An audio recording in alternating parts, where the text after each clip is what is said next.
And I do most warmly welcome Michael and yourselves into our family. It's good to see family and friends here to celebrate Katie and Michael's marriage, especially the ones who made a special effort to be here, which is probably all of you. So, thank you all for coming.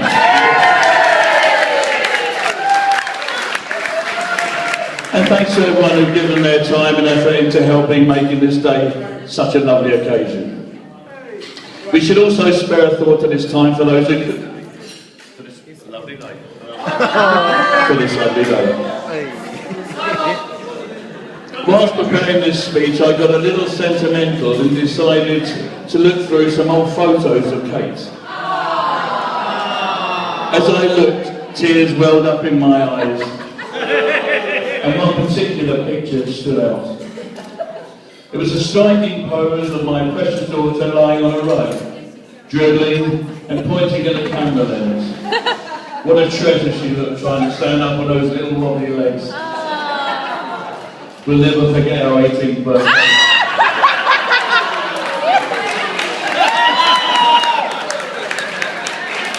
Let me tell you a little bit about my lovely daughter, Kate. She was a lovely baby, the youngest of 3 girls, and by the time we had her, we were beginning to think we knew a bit about parenting. Kate made us reappraise our thinking. Whereas the other two would do as they were told, eventually, either by coercion or brutal beatings, that was mostly from front, Kate decided on another strategy of life. She didn't throw tantrums, just said, no, I'm not going to, or no, I'm not doing it.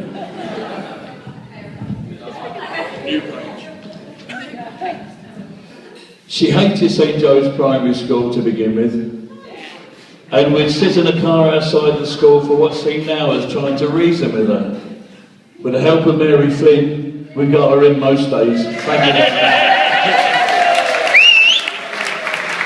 It was strange because she became a brilliant pupil later, but Kate is very independent.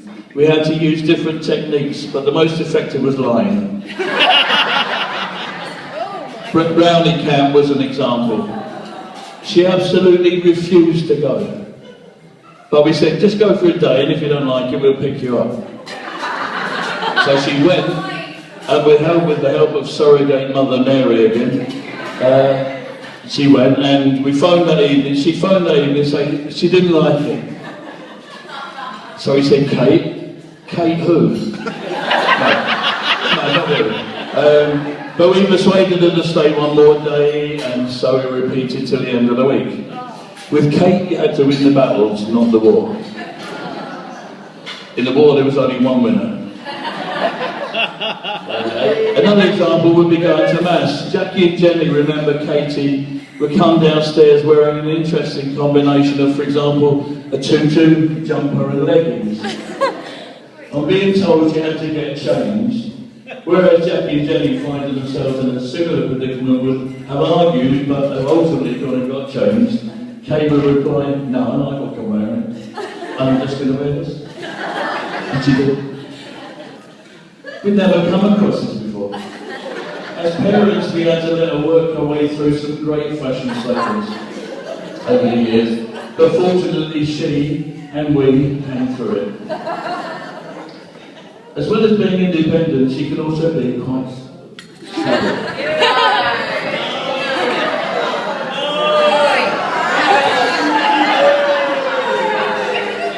If she gets an idea in her head, it normally takes a lot of effort to convince her otherwise.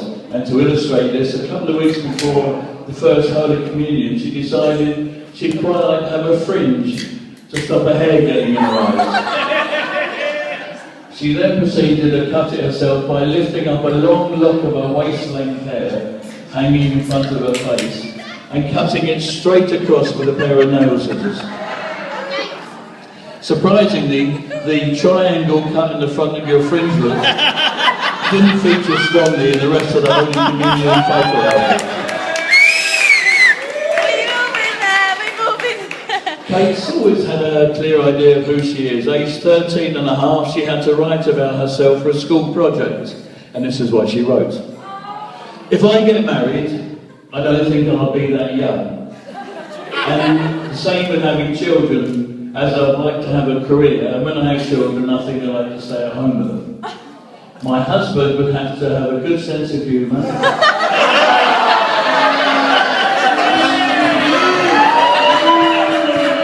Similar taste to me, be kind, considerate, friendly, and able to make me feel secure and loved. According to my star sign, Cancer, I'm homely and caring, and I'll make a good housewife. Well, she couldn't predict everything, could she, Mike? I also usually cry when I laugh a lot, which makes people think I'm upset, when actually I'm very happy. But that's what you do. Katie and her friend Jane met at primary school and have been good friends ever since, and she's been lucky enough to be joined with that crusade with Claire, Efran, Kelly, Lorraine, Noelle, and Dad Nick, who are all here today. I think it's only, Noelle is missing. She lives in Chicago, or could be one of the come, I wasn't sure.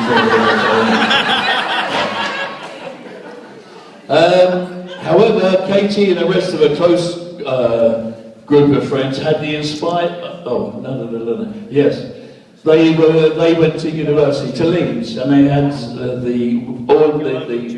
what the parents suggested was that they go to different universities and make new friends.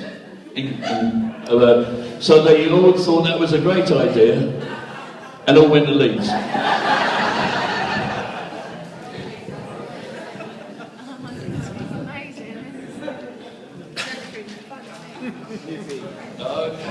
So everyone had a chance to make new friends, but then just brought them all back into the fold, so by the end of their studies, they had a massive group of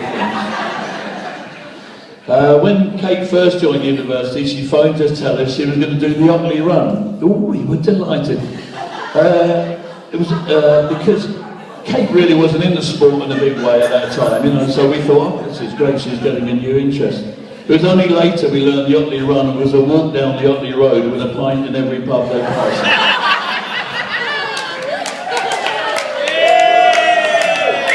There are in fact 19 pubs on that route.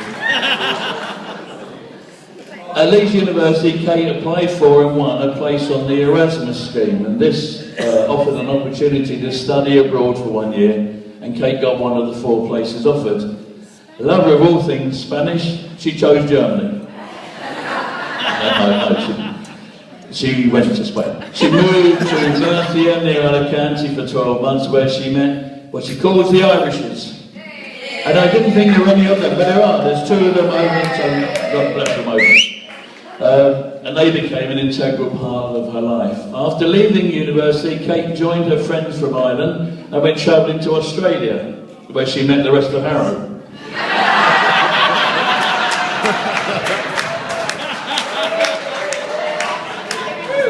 She also met Mags this time and travelled with Mags and her boyfriend Ryan Woods for a long time. Unfortunately, they can't make it today. Her journey took in New Zealand, where she swam with whales and learned how to crash on a quad bike.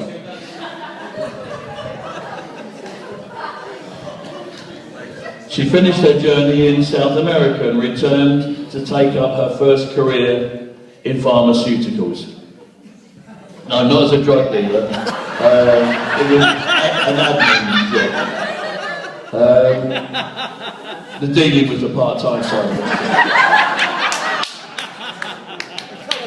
Anyway, this was not the proven ideal choice of career for Katie, and after a few years she decided she needed a change and went back to university to train as a teacher. She completed her teacher training at St Mary's in Twickenham and was then employed as a primary school teacher at St John Fisher in North Harrow. It was an inspired decision, as Katie, I have to tell you, is a brilliant teacher.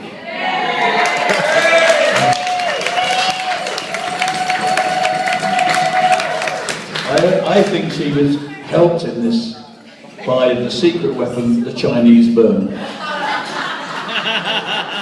The Chinese burn is a very useful addition to the teacher's arsenal, particularly when used on small children, as it leaves no marks and can be administered in the fund zone. I'm often met by people in the street, by complete strangers who say, "Oh, you're Miss Snell's dad," or she writes Mrs. Mulcahy's dad. "She teaches my child and they love her," or "Kate is the best teacher their child has ever had," or "Great idea, that Chinese burn." That last bit was a lie. I still don't understand why Katie didn't think it was a good idea. You try, you help your kids. Now, I'm not one to boast about my daughters. But my super bright Kate got a first in English and speaks fluent Spanish. And dolphins.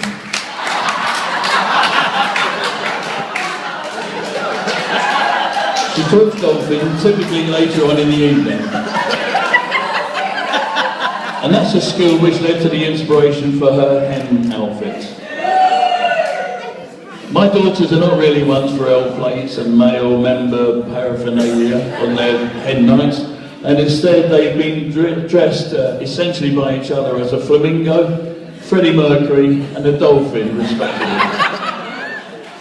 She also does Bambi on ice impressions, which tend to coincide with the dolphin talk. But then we all do animal impressions, don't we? My animal impression is of a hippo. 4 weeks ago I thought I could diet like mad, cut out all the drinking, pizzas, cakes for a month, and present myself as a super slim father. Super slim father. I weighed all the pros and cons of it, thought sod it. So here I am, sorry.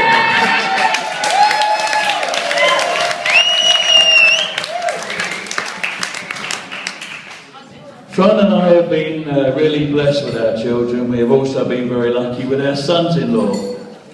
Whilst not boasting, again, I should also not mention that my Kate is beautiful, kind, funny, caring, thoughtful, fun, and a great friend for those lucky enough to call her one. A perfect daughter and a perfect sister for siblings, Jackie and Jenny. And she's also lucky to have fabulous friends herself who are here today. I'm happy to see. Now, most women, I believe, would prefer a husband who is handsome, charming, kind, and generous.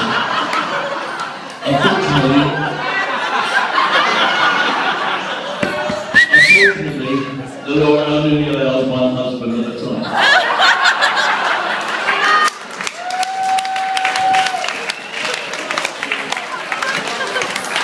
Now, for me, it would be easy to pick a prospective husband. A bloke who likes to drink, loves his football, preferably Spurs, but Hibs is acceptable. Hibs is acceptable. And always leaves the toilet seat up. Job done. I'm told women have different criteria. But here we have two independent thinkers who have met and fallen in love. Thank God they got two sofas.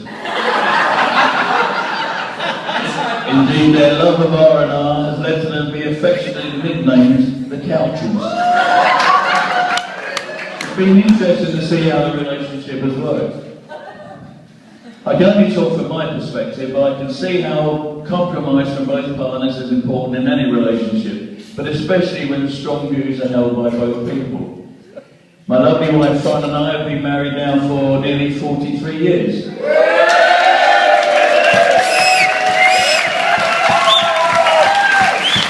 We've been very happy over the years, and I certainly love her now as much as I ever did.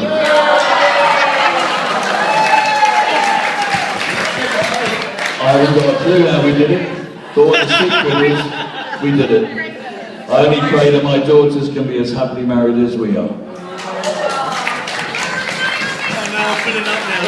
That's why at each of my daughters' weddings, and I have, as you know, two others, I like to give a little pearl of information, a little wedding tip to those starting married life. First one is more for Michael, I guess. Always remember that a man who gives in when he is wrong is a wise man. But a man who gives in when he is right is married. To Katie, when you want something from Michael, just ask for it. Don't forget, he's a man and hints don't work.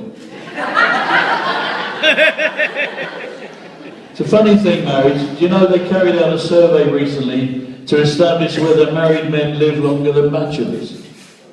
Apparently there's absolutely no difference. It just seems longer when you're married.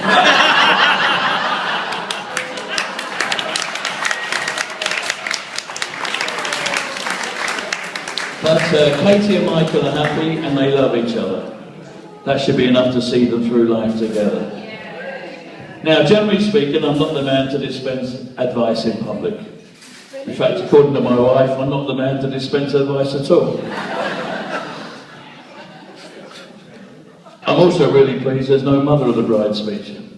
However, in closing, a couple more pieces of well-earned advice I would like to share with all married couples here today. If at first you don't succeed, try doing it the way your wife told you to do it. For the men, if you would like to get your wife's attention, just look comfortable.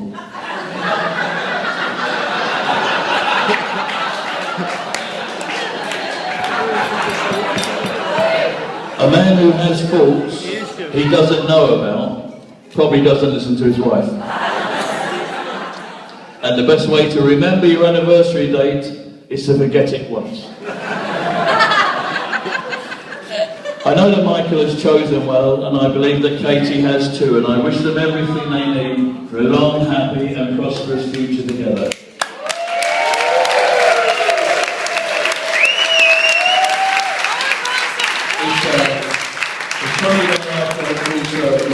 Katie found these words for me to describe how I felt about Jenny and again Jackie getting married, and they could not be more appropriate now.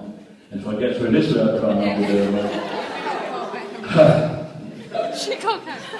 I would like to close. No, this is silly. Of course I can do that. I would like to close by paraphrasing Mr. Bennet in Pride and Prejudice and say, my dear Katie, I could not have parted with you for anyone less worthy. So, ladies and gentlemen, please